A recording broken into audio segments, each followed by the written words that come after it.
اعوذ باللہ من الشیطان الرجیم بسم اللہ الرحمن الرحیم السلام علیکم ورحمۃ اللہ وبرکاتہ۔ آج پھر ایک اور نئی ویڈیو کے ساتھ آپ لوگوں کے سامنے پیش ہوا ہوں، اور آج کی جو میری ویڈیو ہے اس کا موضوع ہے حضرت سلیمان علیہ السلام۔ تو آج کی ویڈیو میں دو پارٹوں میں یہ ویڈیو بناؤں گا۔ میں آج کا پہلا پارٹ ہے، پھر اس کا ان شاء اللہ تعالیٰ اگلا پارٹ جلد بناؤں گا۔ اور آپ لوگوں سے گزارش ہے کہ چینل کو لائک لازمی کریں، سبسکرائب لازمی کریں، اپنے کمنٹ سے رائے لازمی دیں، کیونکہ آپ کے کمنٹ سے ہی ہماری حوصلہ افزائی ہوتی ہے۔ ہم پھر اور مزید اپنی ویڈیو کو بہتر کرتے ہیں اور مزید بہتر بناتے ہیں آپ لوگوں کے لیے، اور مزید نالج اضافہ کرتے ہیں تاکہ آپ لوگوں تک ہر چیز، ہر چھوٹی چھوٹی سے نقطے تک کی بات آپ لوگوں تک پہنچے اور آپ لوگ اس بات کو سمجھیں۔ کیونکہ اسلام بہت بڑا ہے، اسلام ہر جگہ پھیلا ہوا ہے، اسلام ہے، دین اسلام بہت ہے۔ جتنی میں ویڈیو بناؤں اتنا ہی کم ہے۔ میرا ایک دماغ تھا کہ کم و بیش 1000 ویڈیو 1500 ویڈیو، لیکن نہیں، اس سے بھی زیادہ اسلام ہے۔ مطلب ہر نقطۂ نظر سے دیکھا جائے تو اسلام ہی اسلام۔ ویڈیو کو شروع کرتے ہیں، بسم اللہ الرحمن الرحیم۔ حضرت سلیمان علیہ السلام۔ اب حضرت سلیمان علیہ السلام کے واقعات میں بھی جانتا ہوں، آپ لوگ بھی جانتے ہو کہ چوٹی کا بھی ان کا ایک واقعہ تھا، اس کے علاوہ اور بھی دوسری مخلوقات پہ بھی ان کو ظرف حاصل تھا، اور پرندوں کو، جانوروں کی زبانیں وہ سمجھا کرتے تھے۔ در حقیقت ہم سب کو پتا ہے دیا مسلم کہ حضرت سلیمان علیہ السلام کون تھے۔ اب یہ جو پوری تفسیر ہے جو ویڈیو میں بنا رہا ہوں، اس کی نقطۂ نظر سے اور مزید ہم لوگوں کو جاننے کی ضرورت ہے، اور ہم انشاءاللہ تعالیٰ جانیں گے، اور آگے آنے والی ہر ویڈیو میں ہم ہر ٹاپک کو جانیں گے، پہچانیں گے۔ حضرت سلیمان علیہ السلام نام اور نسب۔ آپ کا نام و نسب اس طرح بیان کیا ہے: سلیمان بن داؤد بن اشیا بن عبید بن خبر بن سلمون بن نقشون بن ارم بن رسون بن فارس بن یہوذا بن یعقوب بن اسحاق بن ابراہیم علیہ السلام۔ آپ کی کلیت ہے آپ اللہ کے نبی اور نبی کے بیٹے ہیں۔ بعض اذان سے معلوم ہوتا ہے کہ آپ دمشق میں داخل ہوئے تھے۔ ابن مقبولہ نے کہا ہے کہ آپ کے نسب میں فارس کے ساتھ لکھا پڑھا جاتا ہے، ساتھ نہیں، اور انہوں نے بھی ابن عصا کے کر کے قریب آپ کا نسب نامہ بیان کیا ہے۔ اب آ جاتا ہے، یہ تو تھا حضرت سلیمان علیہ السلام کا نام، کہ اس کا نام اور ان کے خاندان کہاں سے ہے، کس سلسلے سے تھے وہ، اور کن کے بیٹے تھے وہ، یہ میں نے آپ لوگوں کو بتایا۔ اب وراثت سے مراد کیا ہے حضرت سلیمان علیہ السلام؟ اللہ تعالیٰ نے فرمایا: وَوَارِثَ سُلَيْمَانَ دَاوُودَ وَكَانَ يَعْلَمُ النَّاسُ عَلِمْنَا مَنْطَقِ كَالطَّيْرِ وَأُوتِينَا مِنْ كُلِّ شَيْءٍ إِنَّ هَذَا لَهُوَ الْفَضْلُ الْمُبِينُ۔ اور حضرت سلیمان علیہ السلام داؤد کے وارث ہوئے اور کہا: اے لوگوں، ہمیں پرندوں کی بولی سکھائی گئی ہے اور ہمیں ضرورت کی ہر چیز دی گئی ہے، اور یقیناً یہ واضح فضل ہے۔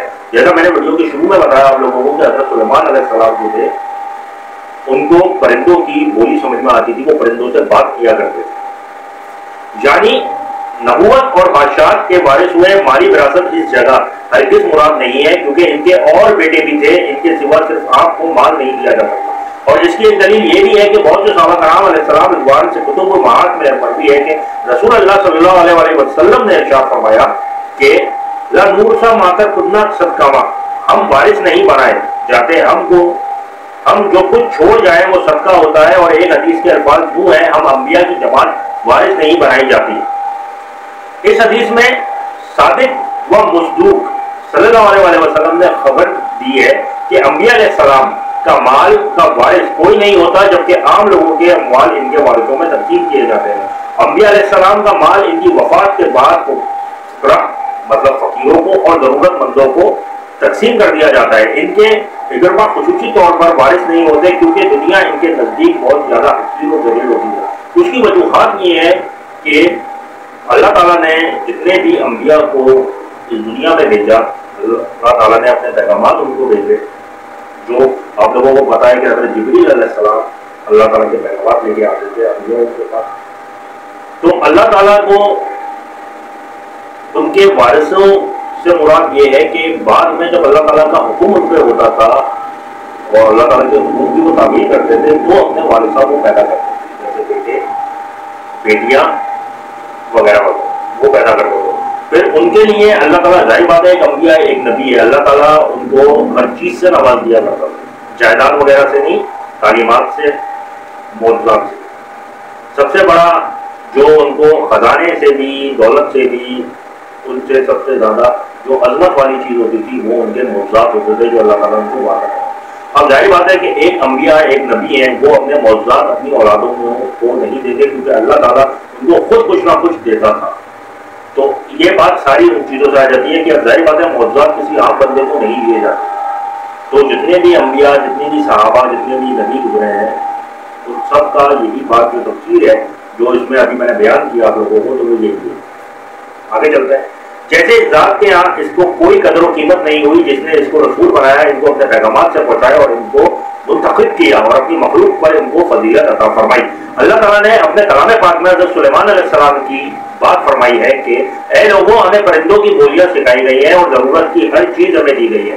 یعنی سلیمان علیہ السلام پرندوں کی بولیاں جانتے تھے اور پرندوں کے مقاصد اور ارادوں سے لوگوں کو آگاہ کرتے تھے۔ حافظ ابو بکر بہیقی نے اپنے سندھ کے ساتھ ابو مالک سے بیان کیا ہے کہ حضرت سلیمان علیہ السلام نے نر چڑیا کے پاس سے گزرے جو ایک مادہ چڑیا کے گرد گھوم رہا تھا۔ آپ نے فرمایا کہ کیا جانتے ہو کہ وہ کیا کہتا ہے؟ انہوں نے کہا کہ اے اللہ کے نبی وہ کیا کہتا ہے؟ آپ نے فرمایا کہ یہ چڑیا اسے اپنے ساتھ شادی کرنے کی دعوت دے رہا ہے اور اسے کہہ رہا ہے کہ تو میرے ساتھ شادی کر لے تو دمشق کے جس بلا خانے میں چاہے گی میں تجھے رہائش دلا دوں گا۔ سلیمان علیہ السلام نے فرمایا کہ یہ اس لیے کہ مصر کے مکانات پتھر سے بنے ہوئے ہیں اور وہاں کوئی آباد نہیں ہو سکتا تھا، لیکن دعوت نکاح دینے والا کوئی بھی ہو وہ جھوٹا ہوتا ہے۔ حافظ ابن عساکر نے بھی بریکی سے مذکورہ بات نقل کی ہے۔ حضرت سلیمان علیہ السلام ان کے علاوہ باقی جانداروں اور باقی مخلوقات کی بھی بولیاں جانتے تھے۔ یہ بات میں نے آپ لوگوں کو پہلی ویڈیو میں بتا دی تھی۔ اس کی دلیل اس آیت کے بعد والے الفاظ ہیں کہ وَآتَيْنَا مِن كُلِّ شَيْءٍ، اور مجھے ہر چیز دی گئی ہے، یعنی ہر وہ چیز جس کی بادشاہ کو ضرورت ہوتی ہے۔ الات عرب جنوں انس کے لشکر اور جماعتیں، پرندوں کے جھنڈ، درندوں کی ٹولیاں، شیاطین، علوم، دفنون اور طاقت و سامت مخلوقات کے مافل ضمیر کو بیان کرنا، مخلوق کے پیدا کرنے اور زمین و آسمان کو بنانے والے کی طرف سے یقیناً یہ واضح فضل ہے۔ جو بات میں نے آپ لوگوں کو ابھی وراثت سے وضاحت کی تھی وہ بات سامنے آتی ہے۔ اللہ تعالیٰ فرماتے ہیں وَعَاشَرَ لِسُلَيْمَانَ جُنُودَ الصَّالِحِينَ، سورہ نمل آیت نمبر 17 سے 19۔ اور سلیمان علیہ السلام کے لیے جنوں اور انسانوں اور پرندوں کے لشکر جمع کیے گئے۔ یہ میں آپ کو آیتوں کا جو مفہوم ساتھ دیتا ہوں اور اس کی جو تحریر بتاتا ہوں کہ یہ فلانی فلانی آیت سے لیا گیا ہے، تو وہ اس لیے بتاتا ہوں کہ اگر میری بات یا میرا بیان یا میری کوئی دینی بتائی ہوئی بات یا اسلامی بات آپ لوگوں کو جھوٹی لگے تو آپ وہاں سے پڑھ سکتے ہیں، جو اس بات کی تصدیق ہے، اس بات کا پروف ہے۔ اور سلیمان علیہ السلام کے لیے جنوں اور انسانوں اور پرندوں کے لشکر جمع کیے گئے اور وہ قسم بار کیے جاتے ہیں، یہاں تک کہ جب چوٹیوں کے میدان میں پہنچے تو ایک چوٹی نے کہا کہ چوٹیوں اپنے اپنے بالوں میں داخل ہو جاؤ، بلوں میں داخل ہو جاؤ، اپنے اپنے بلوں میں داخل ہو جاؤ، کہیں ایسا نہ ہو کہ سلیمان اور اس کے لشکر تم کو کچل ڈالے اور ان کو خبر بھی نہ ہو۔ تو وہ اس کی بات سن کر ہنس پڑے اور کہنے لگے اے پروردگار مجھے توفیق عنایت کر کہ جو احسان تو نے مجھ پر اور میرے ماں باپ پر کیے ہیں ان کا شکر ادا کروں اور ایسے نیک کام کروں تو ان سے خوش ہو جائے اور مجھے اپنی محبت سے اپنے نیک بندوں میں داخل فرما۔ اللہ تعالیٰ اپنے نبی اور رسول اور اپنے بندے اور اپنے نبی کے بیٹے حضرت سلیمان علیہ السلام کے متعلق خبر دے رہے ہیں کہ وہ ایک دن جنوں انس اور پرندوں کے لشکروں کے ساتھ روانہ ہوئے اور جنوں انس آپ کے ساتھ چل رہے تھے اور پرندے اپنے پروں کے ساتھ آپ پر سایہ کیے ہوئے اڑ رہے تھے اور گرمی سے آپ کی حفاظت کر رہے تھے۔ تینوں قسم کے لشکر بڑے منتظم طریقے سے محفوظ سفر تھے اور ان پر کچھ نگران تھے، کوئی ان میں سے اپنی جگہ سے آگے پیچھے نہیں ہو سکتا تھا، یہاں تک کہ وہ چوٹیوں کی وادی کے پاس پہنچے تو ایک چوٹی نے کہا اے چوٹیوں اپنی اپنی بلوں میں داخل ہو جاؤ، سلیمان اور اس کے لشکر بے خبری میں انہیں روند نہ دے۔ اس چوٹی نے ان کو حکم دیا اور ڈرایا اور سلیمان اور اس کے لشکریوں کے متعلق معذرت کی کہ وہ کہیں بے علمی میں تمہیں نقصان نہ پہنچائے۔ حضرت وہاب بن عمہ بیان کرتے ہیں کہ حضرت سلیمان علیہ السلام اپنے تخت پر بیٹھے مہو سفر تھے کہ طائف کی ایک وادی کے پاس سے گزرے اور اس چوٹی کا نام جرسا تھا اور بنو شیسوان قبیلے کے ساتھ تعلق تھا۔ وہ پاؤں سے لنگڑی تھی اور بھیڑیے کے بغدر اس کی جسامت تھی۔ یہ پوری روایت محل نظر ہے بلکہ سیاق کلام دلالت کرتا ہے کہ حضرت سلیمان علیہ السلام